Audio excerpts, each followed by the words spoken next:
Hello students.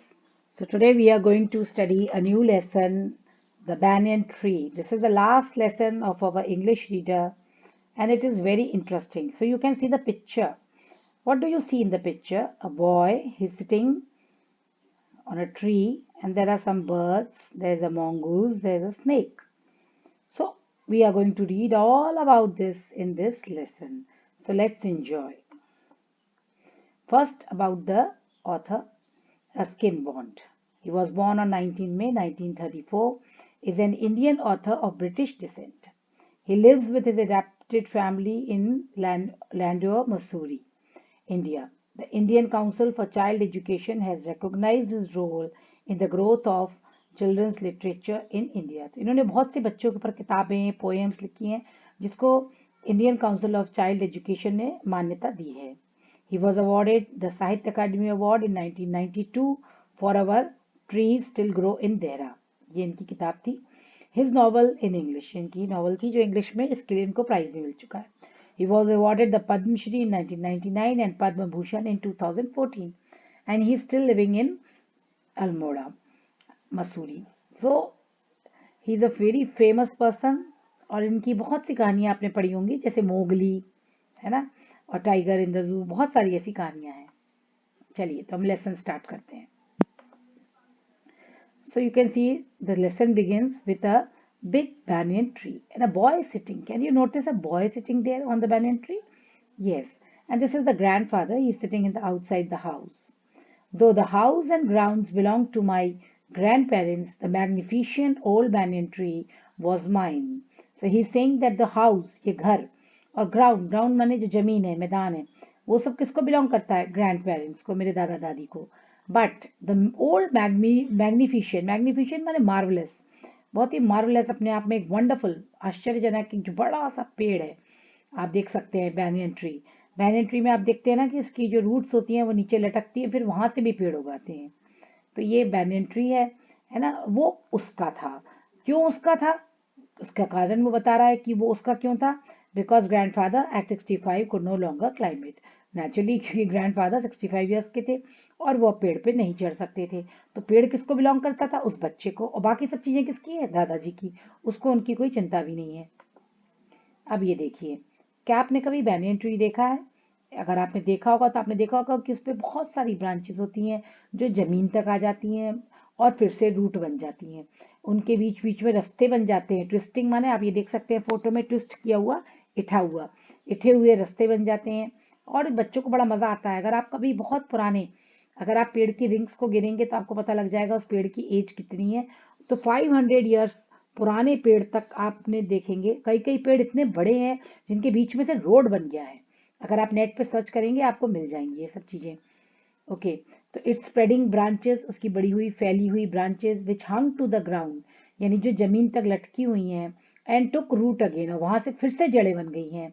Forming a number of twisting passage. Twisting माने ट्विडल, ये देख सकते हैं आप फोटो में ट्विस्ट इठी हुई रस्सी. गिव मी एंडलेस प्लेजर, उसको बहुत आनंद देती हैं. अब बैनियन ट्री पे तो आपको मालूम है कि बैनियन ट्री बहुत बड़ा है तो इसमें बहुत सारे पक्षी है ना, छोटे छोटे कीड़े मकोड़े ये सब रहते होंगे. Among them there were squirrels, गिलहरी, स्नेल्स छोटे छोटे रेंगने वाले कीड़े होते हैं, बटरफ्लाईज तितलियां. The tree was older than the house, tree इतना पुराना था, घर से भी पुराना. ओल्डर देन ग्रैंडफादर, यानी दादाजी से भी पुराना. As old as Dehradun itself, यानी इतना पुराना जितना देहरादून सिटी अपने आप में है. यानी कि वर्षों वर्षों पुराना पेड़ था वो. I could hide my self in its branches, और मैं उसकी टहनियों में छुप जाता. Behind thick thin green leaves and spy on the world below. Spy माने जासूसी करना. तो मैं उनके पेड़ों के बीच में जाके छुप जाता और वहां से बैठा बैठा सब दुनिया को देखता रहता, वहां से जासूसी करता रहता. तो ये बहुत ही मजेदार, उसको बहुत मजा आता था. ये देखिए नेक्स्ट पिक्चर कितनी कलरफुल है, कितनी अच्छी है कि माई बेस्ट फ्रेंड. अब उसका पेड़ के ऊपर बेस्ट फ्रेंड कौन बना? On the tree was a small grey squirrel, एक छोटी सी स्क्विरल, कितनी प्यारी लग रही है. तो ये बैठी हुई है, ये उसकी दोस्त बन गई.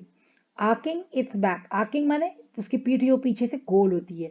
आपने देखा होगा क्वेश्चन मार्क स्टाइल में उसकी पूंछ होती है और गिलहरी की पीठ उठी हुई होती है जैसे धनुष. तो आर्किंग माने यहाँ पे धनुष से है ना. एंड स्निफिंग इनटू एयर, और स्निफिंग माने सूंघना.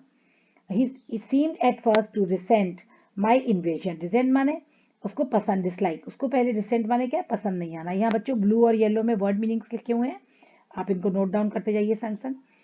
तो उसको बिल्कुल पसंद नहीं आया, डिसलाइक किया उसने his इन्वेशन of his privacy. Privacy माने क्योंकि अकेली वो पेड़ पे आराम से रहती थी, अब ये बच्चा वहां आने लगा तो उसको शुरू में अच्छा नहीं लगा कि ये क्यों आ रहा है। But when he found that I was not armed with catapult और air gun he became friendly. लेकिन जब उसने देखा कि उसके पास कोई भी कैटापुल्ट नहीं है, कैटापुल्ट माने गुलेल, है ना, जो गोल गुलेल होती है उस वो नहीं है, या कोई एयर गन नहीं है, हवा में मारने वाली बंदूक नहीं है, तो वो फ्रेंडली हो गई। कि जानवर जब भी ये देख लेते हैं कि उनको कोई नुकसान नहीं होने वाला है और आप उनका अच्छा चाहते हैं तो वो आपसे दोस्ती कर लेते हैं। तो इसी तरह इस गिलहरी की भी ऑथर से दोस्ती हो जाती है। ये देखिए, when I started bringing him pieces of cake and biscuit he grew quite bold. जब उसके लिए घर से केक के टुकड़े, बिस्किट के टुकड़े लाने लगा तो वो बहुत बोल्ड हो गई। बोल्ड माने निडर, देख रहे हैं आप उसके कितने पास आके बैठ गई है। And was soon taking morsels from my hand. Morsels एक गस्सा, जैसे आप देख रहे हैं प्लेट में एक छोटा सा खाने का टुकड़ा रखा है, इसको बोलते हैं मॉर्सल। ये फोटो में आप देख सकते हैं। तो वो उसके हाथ से खाना भी खाने लगी, बिस्किट खाने लगी, केक खाने लगी। बिफोर लॉन्ग, और इससे ज्यादा, he was delving into my pockets. और फिर देख रहे हैं आप कैसे गिलहरी जेब गोदी में बैठी है, वो उसकी जेब में जाके बैठ जाती और खुद ही जाके and helping himself to whatever he could find, और जो भी उसकी जेब में होता उसको खा लेती। यानी वो बिल्कुल निडर हो गई थी, उसका डर खत्म हो गया था। He was a very young squirrel, वो बहुत ही यंग स्क्विरल थी, बहुत जवान थी, है ना, बहुत छोटी बच्ची थी। एंड रिलेटिव्स, उसके फ्रेंड्स और relatives probably thought him foolish and headstrong for trusting a human. और उसके देखो आप बाकी गिलहरियां दूर बैठी हैं, वो नहीं आई, केवल वो छोटी थी, नई थी, बच्ची थी, इसलिए उसके पास आ जाती थी। और उसके फ्रेंड्स और रिलेटिव सोचते थे कि ये मूर्ख है, हेडस्ट्रॉन्ग। हेडस्ट्रॉन्ग माने बहुत ही जो विलफुल होता है, जो बहुत जिद्दी ढीठ टाइप की है, क्योंकि वो इंसान पे विश्वास कर रही है। यदि बाकी गिलहरियां उसके पास नहीं आती थी, सिर्फ वो ही जाती थी। In the spring when the banyan tree was full of small red figs, ये देख रहे हैं फिग्स की फोटो बनी हुई है, ये आप फोटो में देख सकते हैं। जब स्प्रिंग का मौसम आता और बैनियन ट्री में बहुत सारे फल लग जाते लाल लाल रंग के, नेचुरली जब फल लगेंगे तो चिड़ियां आएंगी, तो birds of all kind would flock into its branches. तो सारी प्रकार की चिड़ियां वहां पे आने लग सकती है। आप देख सकते हैं डिफरेंट डिफरेंट, क्या क्या रिकॉग्नाइज कर सकते हैं आप चिड़ियों को। यस, पैरेट है, मैना है, क्रोज है ना, और भी हैं। आप सब चिड़ियों को देख सकते हैं। स्क्वैबलिंग माने क्या होता है, फाइटिंग, आपस में लड़ता। आपने देखो चिड़िया एक आवाज निकालती है, क्या क्या क्या करती है, वो आपस में एक्चुअली लड़ रही होती है, तो स्क्वैबलिंग करती रहती थी। तो फ्लॉक्स माने कलेक्टिव नाउन है, फ्लॉक्स, चिड़ियों के समूह को क्या बोलते हैं, फ्लॉक्स ऑफ बर्ड। तो फ्लॉक्स में अपनी झुंडों में आती ब्रांचेस पे। द रेड बॉटम बुलबुल, आप ये देख सकते हैं, रेड बॉटम जिसका नीचे से लाल लाल है वो बुलबुल है ना। चेयरफुल एंड ग्रीडी, बहुत चेयरफुल रहती है, बहुत लालची भी होती है वो बुलबुल। एंड पैरेट्स, पैरेट्स तोते, and myna, myna, and crows squabbling with one another, fighting with one another. During the fig season, जब ये फिग का मौसम आता है, the banyan tree was the noisiest place in the garden. और जब फिग का मौसम आता है, जब ये फल लग जाते हैं, तो सबसे ज्यादा हल्ला पेड़ पे होता है, क्योंकि सब तरह की चिड़िया आती हैं, फल खाती हैं, लड़ाई झगड़ा करती हैं, आवाजें निकालती हैं, इंजॉय करती हैं। Half way up the tree, अब वो ट्री के आधे रास्ते पर, I had built a crude platform, उसने देख रहे हैं आप एक पटरी का एक प्लेटफॉर्म जैसा बना लिया है अपने लिए, बैठने के लिए समतल स्थान बना लिया है। Where I could spend the afternoon when it was not too hot, और वो दोपहर का समय वहीं पे बैठ के बिताया करता था। I could read there propping myself, propping माने टेक लगाकर, लीनिंग अगेंस्ट, यानी कि देखो वे घर से तकिया भी ले आया है और बढ़िया टेक लगा के अपने प्लेटफॉर्म पे बैठ जाता था और वहां पे लेटा लेटा वो किताबें पढ़ा करता था। Against the tree with a cushion from the living room. Treasure Island, कौन सी किताबें पढ़ता था वो, Treasure Island, Huckleberry Finn, the story of Doctor Dolittle, some of the little books in my banyan tree library. उसकी एक library बन गई वहां पर छोटी सी। तो आप देख रहे हैं बच्चा कितना एंजॉय करता था, वो पेड़ पे जाके बैठ जाता था, उसने एक प्लेटफॉर्म बना लिया, तकिया ले आया, वहां पे वो आराम से रेस्ट करता था पूरी दोपहर और किताबें पढ़ा करता था। आप इन किताबों के बारे में नेट पे ढूंढ सकते हैं, बहुत ही इंटरेस्टिंग है, आप चाहें तो इन किताब को पढ़ें, बहुत अच्छी किताबें हैं ये। When I did not feel like reading, जब उसको पढ़ने का मन नहीं होता था, I could look down through the leaves, तो वो वहाँ पत्तियां थी उनके बीच में से वो नीचे झांकता रहता था, at the world below. And on one particular afternoon, I had a grandstand view of that classic of the Indian wilds, a fight between a mongoose and a cobra.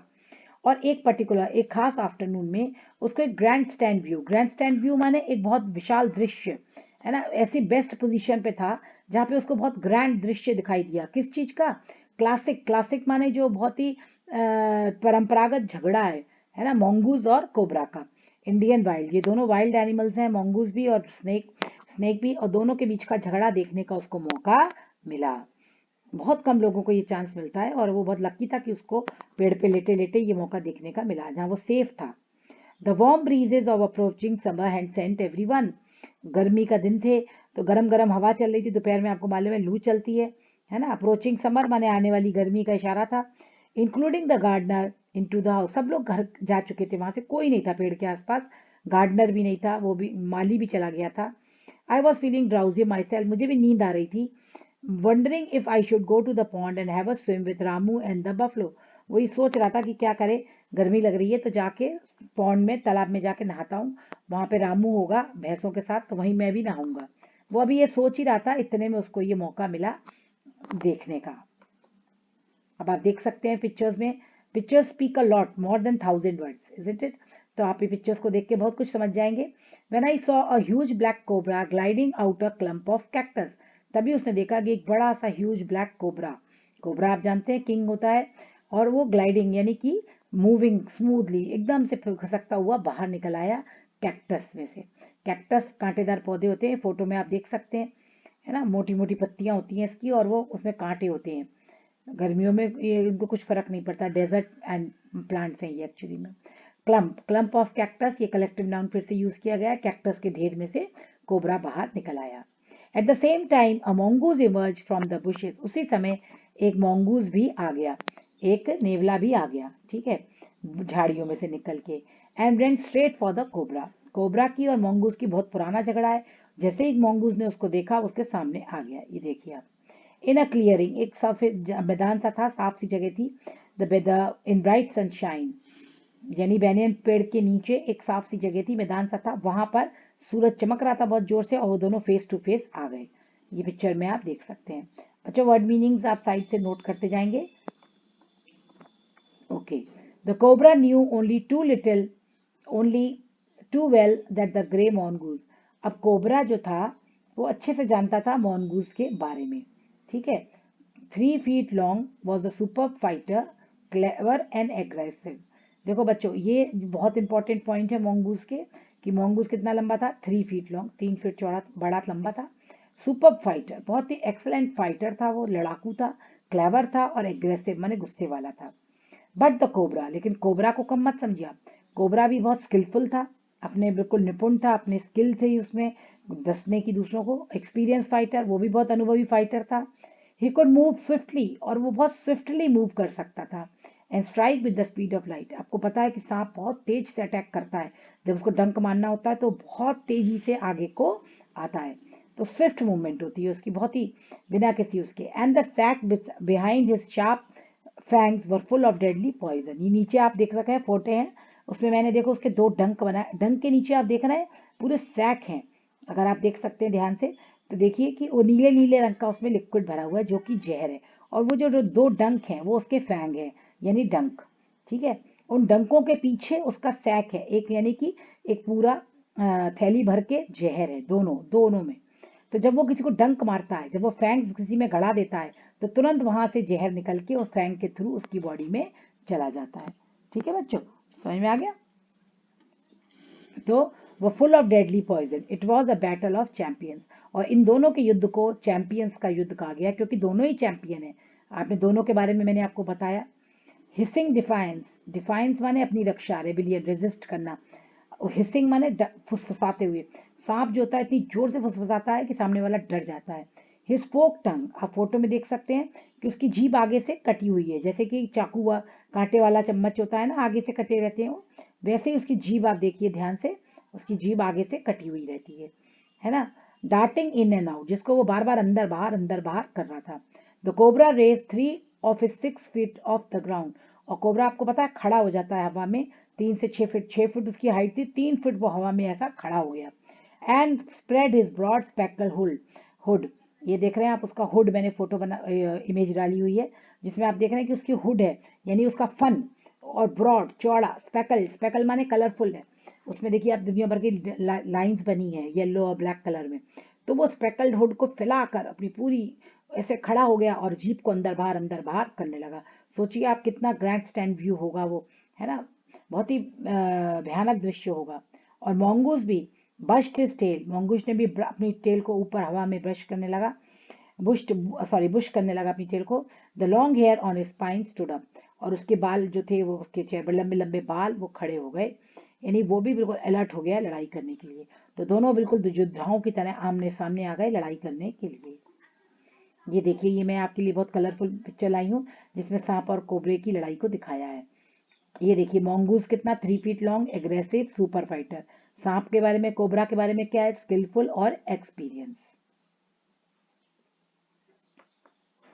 Okay, अब ये देखिए, दो द कॉम्बेटेंट्स मतलब participants, जो भाग लेने वाले थे युद्ध में, है ना। तो कौन थे वो दोनों? कोबरा और mongoose were unaware of my presence in the tree.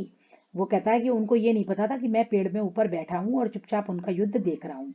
They were soon made aware of the arrival of 2 other spectators, spectators माने दर्शक, लेकिन उनको ये पता लग गया कि 2 दर्शक आ गए हैं। कौन से 2 दर्शक आ गए थे? आप फोटो में देख सकते हैं। यस, वन वॉज द मैना, the other was jungle crow. एक जंगली कौवा और एक मैना, ये देख रहे हैं, वो आके दोनों बैठ गए। जैसे आपने देखा होगा शहरों में भी, गली मोहल्लों में जब झगड़ा होता है तो लोग झगड़ते हैं, कुछ लोग दर्शक बन के आके खड़े हो जाते हैं। तो इसी तरह उन दोनों का झगड़ा शुरू हुआ, तो ये दोनों दर्शक बन के आके खड़े हो गए वहां पे।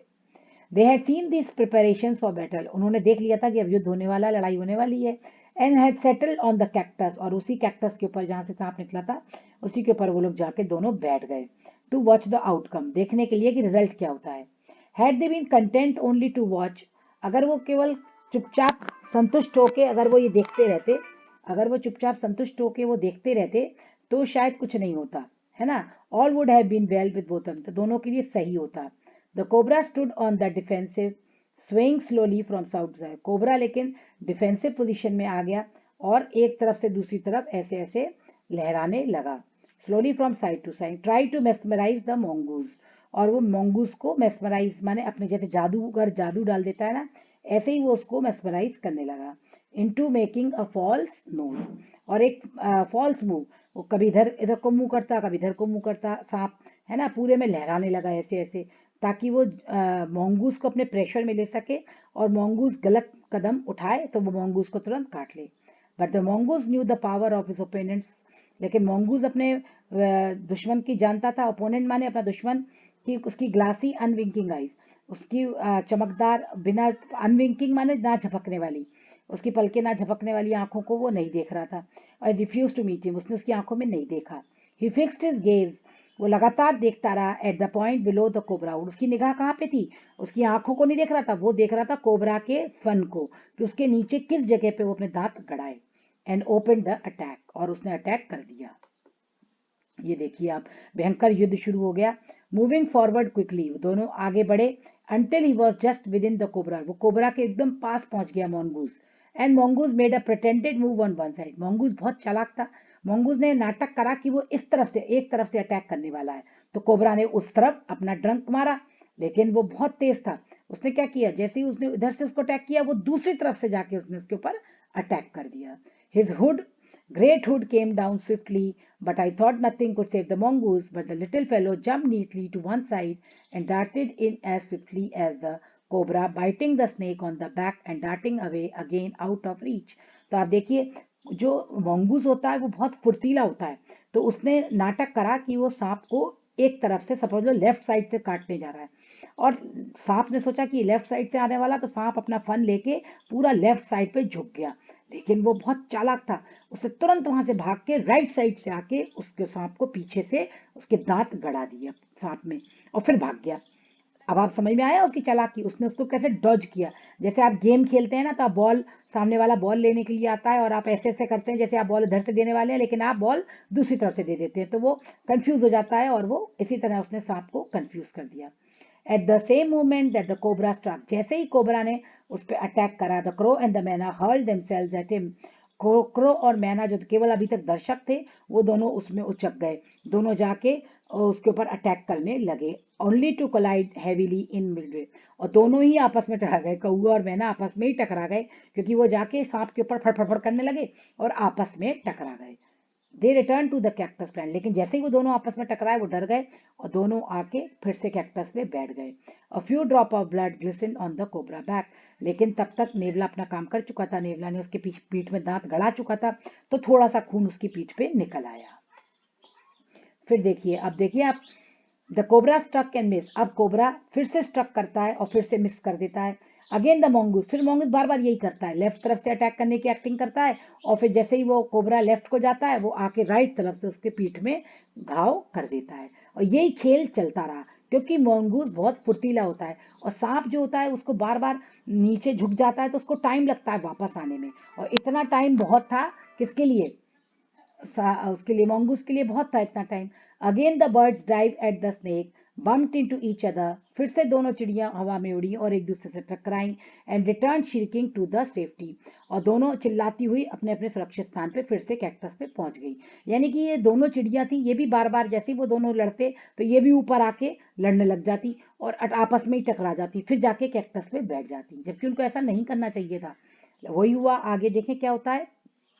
थर्ड राउंड, अब तीसरा राउंड हुआ, followed the same course at the first but with one dramatic difference, लेकिन अब तीसरे राउंड में क्या हुआ, फिर से सब कुछ वैसा का वैसा ही हुआ, लेकिन इस बार एक चीज हो गई, एक ड्रामा में एक डिफरेंस आया, एक नाटकीयता हो गई। क्या, the crow and the myna still determined to take part in the proceeding die web cobra, अब क्रो और मैना दोनों का पूरा दृढ़ निश्चय था कि हम भी इनके युद्ध में भाग लेंगे, तो दोनों ने मिलकर फिर से तीसरी बार अटैक करा सांप के ऊपर। दो बार तो वो दोनों आपस में टकरा के बच गए, लेकिन तीसरी बार जब उन्होंने अटैक करा, but this time they missed each other as well as their mark, और दोनों एक दूसरे से टकराए और उन्होंने अपना निशान बदल गया, अब इस बार उनका बदल गया था। मैना फ्लू ऑन एंड रीच पर, मैना तो जल्दी से जाके कैक्टस पे बैठ गई, but the crow tried to pull up in mid air and turn back, crow जो था वो हवा में फिर से उड़ा और पीछे जाने की कोशिश कर रहा था, वो जब तक कौवा उड़ के वापस अपनी जगह पर जाने करता है, इतने में क्या, in the second that it took the bird to do this, the cobra whipped his head back and struck with guilt.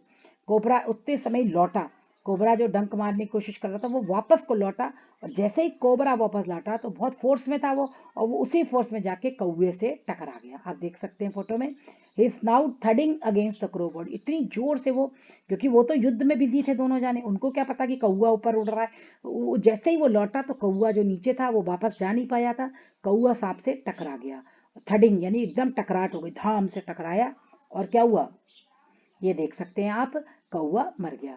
I saw the bird flung nearby 20 feet across the garden, और दूर जाके गिर गया। It fluttered about, fluttered माने थोड़ी देर, आप चिड़िया देख रहे हैं कैसे फ्लटर करती है, फड़फड़ाना, थोड़ी देर फड़फड़ाया फिर वो स्टिल हो गया यानी मर गया। द मैना remained on the cactus plant, अब मैना वहां पे नहीं गई कोबरा को अटैक करने, वो चुपचाप बैठी रही। And when the snake and the mongoose return to the fight, the myna very wisely decided not to interfere again, अब जब स्नेक और mongoose वापस लड़ने लगे तो मैना वहां इंटरफियर करने नहीं गई, क्योंकि उसने देख लिया कौवा मारा गया, तो इसलिए वो नहीं गई। द कोबरा वॉज वीकनिंग, धीमे धीमे कोबरा जो था वो कमजोर पड़ता जा रहा था, and the mongoose walking fearlessly up to him, और mongoose निडर होकर उस पर बार बार अटैक कर रहा था, क्योंकि mongoose फुर्तीला होता है और सांप जो है उसको फन वापस लाने में टाइम लगता है, इसी चीज का फायदा उठा के mongoose ने उस पर अटैक किए। Raised himself of his short leg, उसने उसको अपने छोटे छोटे पैरों से ऊपर उठाया, and with the lightning snap had the big snake by the snout, और उसने उसको एक बिजली की तरह यानी बहुत फास्ट मूवमेंट के साथ सांप को उसकी गर्दन से पकड़ लिया। और जब सांप को उसकी गर्दन से पकड़ लिया जाएगा तो सांप डंक नहीं मार सकता, कुछ नहीं कर सकता, वो केवल उसने कोशिश करी कि mongoose को अपने बॉडी में लपेट ले, कॉइल कर ले। And the cobra reached and lashed, reach आप देख रहे हैं ऐसे ऐसे अपने पूंछ को, जब कोबरे को कभी आपने सांप को मारा हो तो देखा होगा कि उसके मुंह को कुचल देते हैं, लेकिन उसकी बॉडी बहुत देर तक लहराती रहती है, तो वैसे ही उसकी बॉडी लहरा रही थी और वो बहुत डरा हुआ था बेचारा। एंड इवन कॉइल्ड इटसेल्फ, उसने अपनी बॉडी से mongoose को लपेटने की भी कोशिश करी कि लपेट के दबा के कुछ करे, but no avail, no avail माने नो यूज, कुछ फायदा नहीं हुआ। The little fellow hung grimly on, उसने अब उसकी जो mongoose ने उसकी गर्दन पकड़ ली थी, बहुत ग्रिम माने बहुत पक्के तरीके से पकड़ ली थी, और वो उसको छोड़ने को तैयार नहीं था। Until the snake had cease to struggle, और अंत में सांप के प्राण निकल गए और उसने संघर्ष करना बंद कर दिया। ये लास्ट पिक्चर है, he then smelt along its quivering length, और फिर वो उसको ही स्मेल्ट, फिर वो उसको अपनी उसकी लंबी आप देख रहे हैं कितना लंबा था सांप, उसने उसको अपने दांत में फंसाया और झाड़ियों के अंदर ले गया खाने के लिए, and dragged it into the bushes. और मैना अब ये मैना चिड़िया ये रह गई, कौवा तो मर गया था। Dropped cautiously to the ground, वो भी जमीन पे धीमे से आके बैठ गई। हॉप्ड अबाउट, थोड़ा इधर उधर फुदकी, फिर peered into the bushes from a safe distance, और फिर वो झाड़ियों में घुस गई। And then with the shrill of congratulation flew away, और ऐसे लग रहा था जैसे वो चीख चीख कर मंगूस को कॉन्ग्रेचुलेट कर रही है, और वो वहां से उड़ गई। तो बच्चों ये लेसन बहुत ही इंटरेस्टिंग था, इसमें आपने 2-3 चीजें पढ़ी, बहुत सारे नए वर्ड्स पढ़े, तो प्लीज उनको नोट करिए, वर्ड मीनिंग्स को नोट करिए। Thank you for watching, have a nice day, bye.